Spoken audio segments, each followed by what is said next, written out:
Білмей 5 сынып оқушылары. Бұл сабақта біз сіздермен English Class 5, Students Book Unit 5, Present Simple Affirmative тақырыбы бойынша берілген сабақтағы жаттығулардың жасалу жолымен және жауаптарымен таныс боламыз. Page 57, 57 бет. Сабақты бастамас бұрын басқа да пайдалы сабақтарды жібере алмау үшін осы каналға тіркеліп, егер сабақ пайдалы болса, видеоға лайк басып, достарыңызбен бөлісіп кетіңіздер. Now let's begin our lesson. Сабағымызды бастайық. Present Simple нақ осы шақ болғымды сөйлемде қалай жасалады? Exercise 1. Look at the verbs in the examples. How is the he, she, it form different? Яғни төмендегі қарамен берген сіздерге қара дейді. Осы сөйлемдерді оқып аударып отырып, егер де сөйлем he, she, itпен басталатын болса, қандай өзгешелік болады? Соны табуымыз қажет. The first. People celebrate the festival. Адамдар мерекені тойлайды. I cook eggs. Мен жұмыртқа пісіремін. Fernanda celebrates in a restaurant. Фернанда асханада тойлайды. My dad cooks turkey. Менің әкем күркетауық пісіреді. We eat grapes. Біз жүзім жейміз. Heidi eats fish. Heidi балық жейді. You get sweets. Сен тәттілер аласың. Clara gets money and sweets. Clara ақша және де тәттілер алады деген сияқты сөйлемдер берілген. Celebrate, celebrates, cook, cooks, eat, eats, get, gets деген төрт етістік. Айырмашылығы, егер де сөйлем he, she, itпен басталатын болса, негізгі етістікке s жалғауын жалғаймыз, yes? Сонымен exercise 1. The verbs for he, she, and it are different in the present simple because they end in s. Яғни міндеттерді s жалғауын жалғап отыру керек. Ары қарай жаттығу жасай отырып түсінеміз. Exercise 2. Choose the correct verbs. Words. Яғни қарамен берілген сөздердің ішінен сөйлемнің мағынасына сәйкес дұрыс етістік таңдауымыз қажет. The first. I make sweets with my mom. Мен анаммен бірге тәттілер жасаймын. Сөйлем I-мен басталып тұр, ешқандай s жалғау қажет емес. Sarah, the second. Sarah eats hot dogs. Сара hot-dog жейді. Сара деген сөз бізде she деген есімдіктің орнына тұрғандықтан біз жалғаумен қолданамыз. The third. We wear new clothes. Біз жаңа киім киеміз. We есімдігімен ешқандай жалғау керек емес. Next, the fourth. My brother plays in a football team. Менің інім футбол командасында ойнайды. My brother деген he деген ненің есімдігінің орнына тұрғандықтан біз s жалғауын жалғап қолданамыз. My friends dance the salsa. Менің достарым. Яғни бұл сөз тіркесі my friends деген they деген есімдіктің орнына тұрғандықтан ешқандай жалғаусыз dance етістігін қолданамыз. Менің достарым сальса билейді. Осымен біз екінші жаттығуды аяқтадық. Next, exercise 3. Look at the puzzle and make sentences about the people. Төмендегі берілген суреттер, яғни пазлға қарай отырып, адамдар туралы сөйлем құрастыр дейді. The first. Борис sings in a band. Борис топта ән айтады. Ди and Алтынай make cakes. Ди және де кім?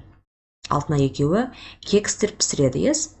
Next, Patrick eats hot dogs. Patrick hot-dog жейді. Ди and Patrick play an instrument. Ди және де Patrick екеуі аспапта ойнай алады. The fifth. Алтынай and Борис dance salsa. Алтынай мен Борис екеуі salsa билейді. Next, exercise 4. Make sentences about people in your class using verbs in the box, then find out if you are correct.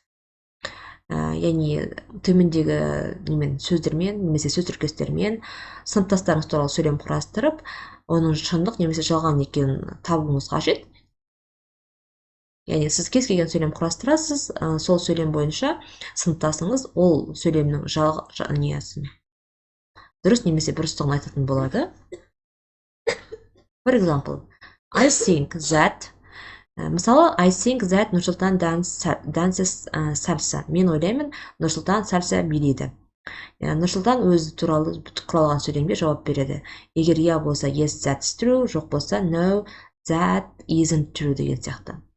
Next, I think that деп бос орынға кез келген сыныптасың атыңызды қоясыз.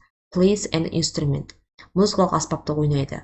Сөйлем he, she да басталатын болғандықтан біз міндетті барлық етістікке s жалғауын жалғап отыруымыз қажет. Яғни дұрыс дегеніміз yes, that's true, жоқ болса, дұрыс емес болса no, that isn't true деген жауап болуы қажет. The second, I think that Мадина cooks. Я, мен ойлаймын, Мадина пісіре алады. Мадина cooks a meal. Yes, тағам пісіре алады деп толық сөйлем жасаңыз болады. Next, I think that деп сыныптасыңыздың атыңыз қоясыз да, work to school.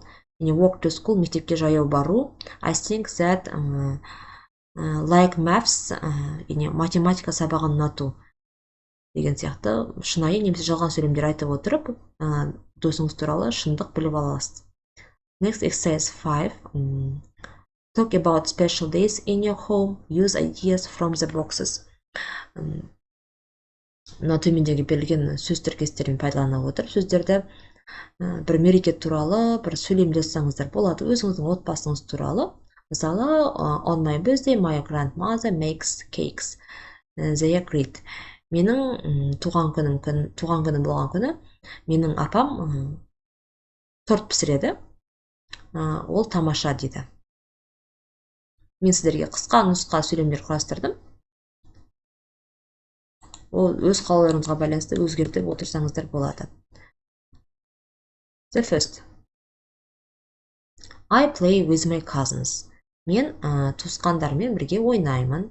We decorate our house. Біз үйімізді сәндейміз. My mother makes a cake. Менің анам торт пісіреді. My father gives us presents. Менің әкем бізге сыйлықтар береді. We sing a song. Біз ән шырқаймыз. Grandfather and grandmother visit us for a long time. Атамыз және әжеміз бізге ұзақ уақытқа келеді деген сияқты сөйлемдер шықты. Осымен біз 57-ші беттегі жаттығулардың жасалу жолымен және жауаптарымен таныс болдық. Келесі сабақта бізде the months and seasons, айлар және де мезгілдер тақырыбына берілген сабақтағы жаттығулардың жасалу жолымен және жауаптарымен таныс боламыз. Одан кейін present simple, яғни present simple нақ осы шақта болымсыз сөйлем құрастыруды үйренеміз. Бұл сабақта сіздердің есте сақтауларыңыз қажет. Егер яғни present simple нақ осы шақта болымсыз сөйлем жасаған кезде, егер де сөйлем шеші етпен басталатын болса, міндетті түрде s немесе es жалғаулары жалғануы қажет. Осы ережені сақтаңыздар. Егер де сөйлем he, she немесе itпен басталатын болса, біз негізгі етістікке s жалғауын жалғаймыз.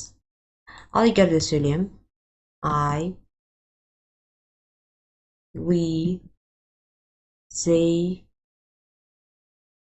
you деген есімдермен басталатын болса, ешқандай s жалғауының қажеті жоқ.